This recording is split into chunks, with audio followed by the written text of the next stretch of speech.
జుబ్బలదిన్నె shipping హార్బర్ను ప్రైవేటీకరిస్తూ మత్స్యకారుల పొట్ట కొడుతున్నారని మాజీ సీఎం జగన్మోహన్ రెడ్డి మండిపడ్డారు. ఈ కుట్ర వెనుక బీద సోదరుల హస్తం ఉందని, హార్బర్ను ప్రైవేట్ కంపెనీగా మార్చడం వల్ల మత్స్యకారులు తీవ్రంగా నష్టపోతున్నారని విమర్శించారు. తమిళ బోట్ల విడుదల వెనుక బీద సోదరుల ప్రమేయం ఉన్న ఆధారాలున్నా ప్రభుత్వం ఎందుకు అరెస్ట్ చేయడం లేదని ప్రశ్నించారు. కూటమి ప్రభుత్వం తక్షణమే ఈ నిర్ణయాన్ని వెనక్కి తీసుకోవాలని, లేని పక్షంలో ప్రజలే చంద్రబాబు బుద్ధి చెప్తారని హెచ్చరించారు. వైసీపీ ప్రభుత్వం ఎల్లప్పుడూ మత్స్యకారుల సంక్షేమానికి కట్టుబడి ఉంటుందని జగన్ స్పష్టం చేశారు.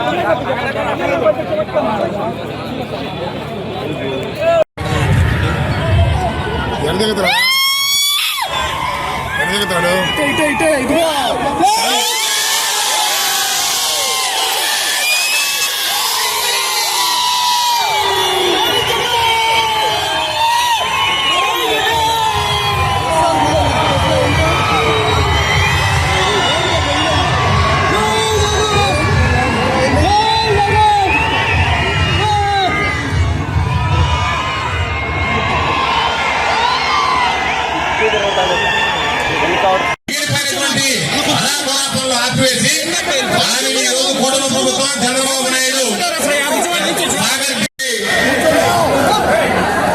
ఆస్తిగా ఉండాలి, మీ అందరికీ కూడా జీవనోపాధికి ఒక ఫిషింగ్ హార్బర్ ఉండాలని చెప్పి మా జగనన్న మీకు ఎవరికి భయపడకుండా ఎన్ని అడ్డంకులు సృష్టించిన, ఎన్ని రకాల అవరోధాలు కలిగించిన వేలాది గతంలో ఇప్పటికే ఈ కోల్డ్ స్టోరేజ్ అన్ని కూడా ఏదైతే మూతపడి ఉన్నాయో ఇవన్నీ కూడా నడిచేటివి, ఐస్ మేకింగ్ ప్లాంట్స్ నడిచేటివి, చిల్ రూమ్స్ నడిచేటివి, బోట్ల రిపేర్ల కోసం కేటాయించిన బోట్ రిపేర్ షెడ్లు పనిచేస్తా ఉండేటివి, నెట్ల కోసం అని చెప్పి నెట్ మైనింగ్ మిషన్ ఏదైతే ఉన్నాయో అవన్నీ కూడా ఆపరేషన్ లో ఉండి ఈ ప్రాంతం అంతా కూడా మత్స్యకారులు చిక్కటి చిరునవ్వుల మధ్య, ఆనందం కేతనాల మధ్య ఈ ప్రాంతం అంతా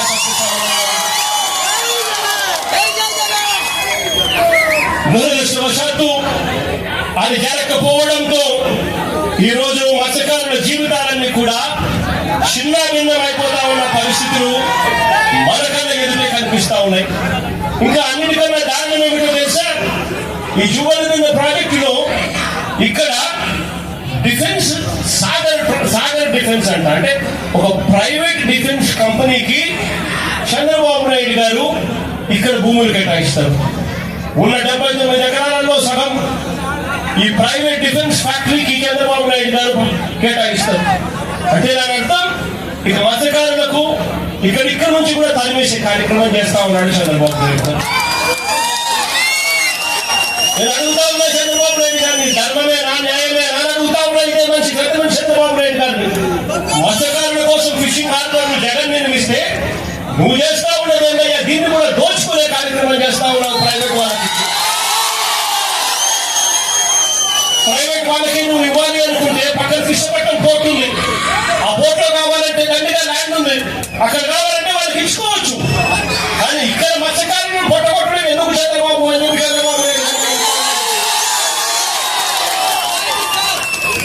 నాయుడు గారు గట్టిగా వార్నింగ్ కూడా ఇస్తా ఉన్నా.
మేలు చేయకపోగా వారి కడుపు మీద తంతా ఉన్నాడు చంద్రబాబు నాయుడు. ఇక్కడే ఈ ప్రాంతంలోకి ఎవరు కూడా రాకూడదు. ఇది ఆంధ్ర రాష్ట్రానికి సంబంధించిన ఫిషింగ్ ఏరియా. స్ట్రిక్ట్ గా రూల్స్ ఉన్నాయి. మనం తమిళనాడులోకి పోకూడదు, తమిళనాడు వాళ్ళు మన వైపు మన దగ్గరికి ఇక్కడికి కూడా రాకూడదు. ఇవన్నీ స్ట్రిక్ట్ గా రూల్స్ ఉన్నాయి.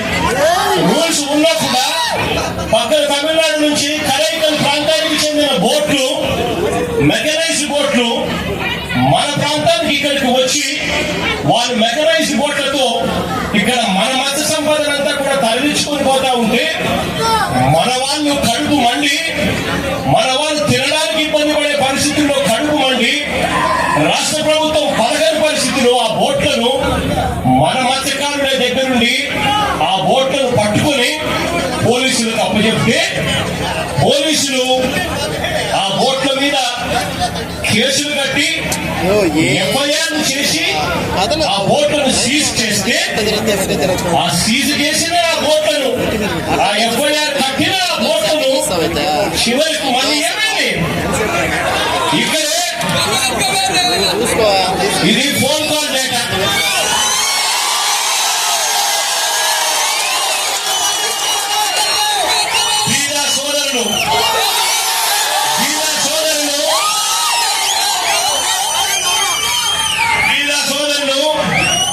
ఆయన అనుచరుడు కొందూరు పోలిశెట్టి, అక్కడ బోటు యజమానులు అశోక్, వీళ్ళ మధ్య జరిగిన సంభాషణలకు సంబంధించిన కాల్ డేటా, టెలిఫోన్ లో మాట్లాడిన కాల్ డేటా, కాల్ నెంబర్లు వీళ్ళందరూ కూడా కుట్రమని ఒకరితో ఒకరు మాట్లాడుకొని నారా లోకేష్ అనే వ్యక్తి ఇప్పుడు మార్చి 12వ తారీఖున ఇంటికి వస్తాడు. మార్చి 16వ తారీఖున ఈ బోట్లు ఇక్కడ నుంచి పోతాయి. అంటే మత్స్యకారుల మీద కడుపు మీద కొట్టడం కోసం ఏకంగా ఇంతమంది దొంగలు, ఇంతమంది తెలంగాణ దొంగలు, ఒకరు ముఖ్యమంత్రి కొడుకు, ఒకరు ఎంపీ, ఇంకొకరు ఎమ్మెల్యే, ఇంతమంది కలిసి ఎవరిని తన్నేది? చిన్న చిన్న పేదవాళ్ళైనా మత్స్యకారులు తనడానికి, కడుపు మీద కొట్టడానికి ఇంతమంది ఏకమవుతారు. నేను అడుగుతా ఉన్నా, వాళ్ళ మధ్య జరిగిన టెలిఫోనిక్ ఫోన్ సంభాషణలు, కాల్ డేటాలు కూడా ఈ మాదిరిగా అందుబాటులో ఉంటే, ఈ డేటా అంతా కూడా కనిపిస్తా ఉంటే ఒక్కరినన్నా అరెస్ట్ చేశారని అడుగుతా ఉన్నాను.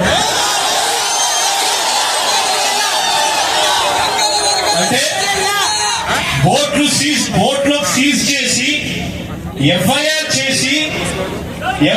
చేసి సీజ్ చేసిన బోట్లను దగ్గరుండి అధికారంలో ఉన్న ఈ పెద్దలే వీళ్ళే దొంగతనం తీసుకొని పోతే ఇది చేసింది ఏమిటి అని అంటే కేవలం పోలీసులు కొంతమందిని ట్రాన్స్ఫర్ చేశారు. ఇంతవరకు ఒకరిని అరెస్ట్ చేయలేదు. నేను చంద్రబాబు నాయుడు గారిని గట్టిగా అడుగుతా ఉన్నా, అయ్యా చంద్రబాబు నాయుడు గారు,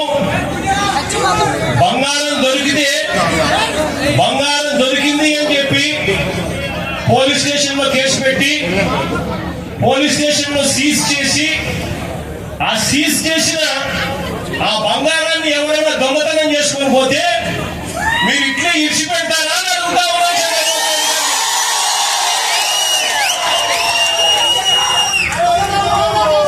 మత్స్యకారులు అంటే ఇంత చులకనగా ఉన్న ఈ పెద్ద మనిషి చంద్రబాబు నాయుడు గారికి గట్టిగా బుద్ధి చెప్పే రోజులు త్వరలోనే వస్తాయని చెప్పి ఎల్లకాలం ఈ ప్రభుత్వం ఇలాగనే కొనసాగదు అని చెప్పి గట్టిగా చంద్రబాబు నాయుడు గారిని గట్టిగా మదనిస్తా ఉన్నాం. ఇదే పెద్ద మనిషి చంద్రబాబు నాయుడు గారిని చెప్తా ఉన్నా, ఇక్కడే ఎంపీలు ఫోన్లు చేస్తారు, కొంతమంది మత్స్యకారులకు 10 లక్షల రూపాయలు డబ్బులు ఇస్తారు, తాళ ఇల్లు కలిసి దొంగతనం చేసేదానిలో పాత్రదారులు అవుతారు, ముఖ్యమంత్రి కొడుకు దగ్గర నుండి ఆశీస్సులు ఇస్తాడు.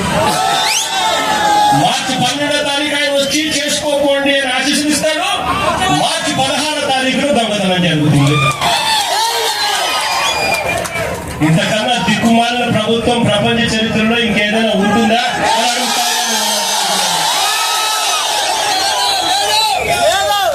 అందరికీ కూడా ఒకటే చెప్తా ఉన్నాను, చంద్రబాబు నాయుడు గారి వల్ల ఇవాళ రాష్ట్రంలోని ప్రతి సెక్షన్ కూడా ప్రతి ఒక్కరు కూడా ఈ పొద్దు చంద్రబాబు నాయుడు గారిని చీదరించుకుంటా ఉన్న పరిస్థితి. ఎన్నికలప్పుడేమో సూపర్ 6 అని సూపర్ 7 అని బాండ్లని ఇంటింటికి వచ్చి ప్రతి ఒక్కరిని మోసం చేశాడు. ఎన్నికలు అయిపోయిన తర్వాత గతంలో వైఎస్ఆర్సీపీ ప్రభుత్వంలో ఉన్న పథకాలన్నీ రద్దు చేశాడు. ఆయన పెడతారన్న బిర్యానీ కూడా తీసేసినాడు. మరోవైపు చూస్తే చదువుకుంటున్న పిల్లలకు ఫీజులు అందక, ఫీజు రీయింబర్స్మెంట్, విద్యా దీవెన, వసతి దీవెన అందక పిల్లలు చదువులు మానేస్తా ఉన్న పరిస్థితి. మరోవైపు చూస్తే గవర్నమెంట్ స్కూళ్ళు ఇవాళ అన్యాయమైన పరిస్థితికి పోతా ఉన్న పరిస్థితులు. గోరుముద్ద కింద మనం తీసుకొచ్చిన పథకం ఈ రోజు చిన్నారులు మంచి భోజనం కూడా పెట్టలేని పరిస్థితిలో ఈ రాష్ట్ర ప్రభుత్వం పనిచేస్తా ఉంది. పిల్లల చేతుల్లో ట్యాబులు కలపడాల్సిన చోట ఇంగ్లీష్ మీడియం బడులు కింద గవర్నమెంట్ బడులు జరగాల్సిన చోట పిల్లలకు ఈ రోజు నాశనకులు చదువులు అందుతా ఉన్నాయి. మరోవైపున చూస్తే ఆరోగ్యశ్రీ పథకం పూర్తిగా పడకేసింది. పేదవాడు ఈ రోజు ఎక్కడైనా వైద్యం అందాలి అంటే లక్షలు పొద్దు పేదవాడు వైద్యం కోసం కడితే తప్ప వైద్యం అందని పరిస్థితి. ఇక్కడ కూడా దగ్గరికి ఎవరో ఒక బోర్డు పెట్టుకుని వచ్చినాడు, అన్న నా పరిస్థితి ఉందన్నా, నా కుటుంబ సభ్యుల పరిస్థితి ఉంది అని చెప్పి ఇక్కడ కూడా ఎవరో వచ్చి బోర్డు పెట్టుకొని వచ్చినారు. అదే మన ప్రభుత్వ హయాంలో ఏకంగా ఆరోగ్యశ్రీని 25 లక్షల దాకా ఉచితంగా చేసే వైద్యాలు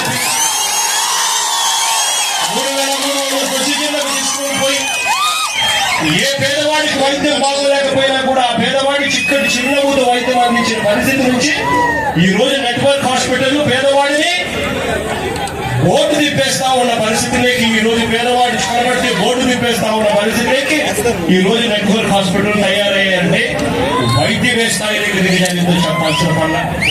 మరోవైపున చూస్తే ఉచిత పంటల బీమా గాలికి ఎగిరిపోయింది.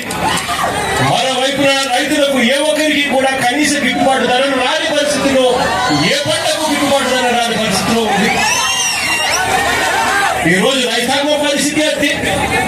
అక్కచెల్లెమ్మలకు గతంలో అన్ని పథకాలు అందిస్తూ అక్కచెల్లెమ్మలకు 0 వడ్డీ పథకాన్ని సైతం ఇస్తా ఉన్న పరిస్థితుల నుంచి ఈ రోజు అక్కచెల్లెమ్మలకు ఏ పథకము అందక చివరికి 0 వడ్డీని కూడా తీసేసిన పరిస్థితులు. అన్ని రకాలుగా ఈ రోజు ప్రజలు చంద్రబాబు నాయుడు గారిని తిరుగుతా ఉన్న పరిస్థితులు. ఇలాంటి పరిస్థితుల మధ్య ఈ పెద్ద మనిషి చంద్రబాబు నాయుడు గారి ప్రభుత్వం దేవుడు చూస్తూ ఊరుకోడు.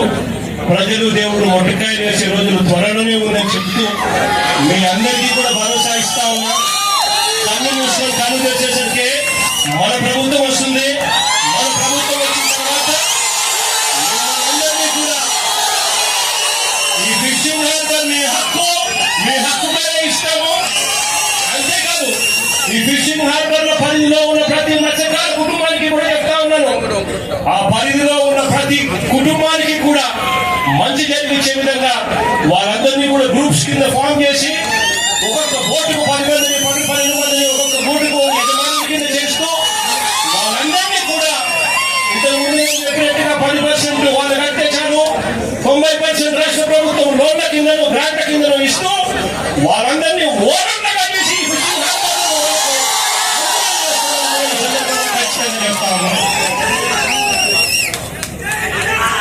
అదేవిధంగా ఇక్కడికి వస్తూనే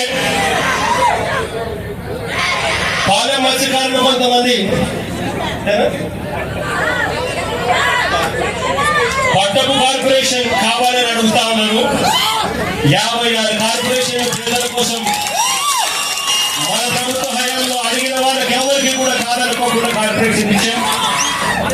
నా దృష్టికి వచ్చిన ఈ పట్టపు కార్పొరేషన్ కూడా అధికారంలోకి వచ్చిన 3 నెలల్లోనే పూర్తి చేసి అధికారం.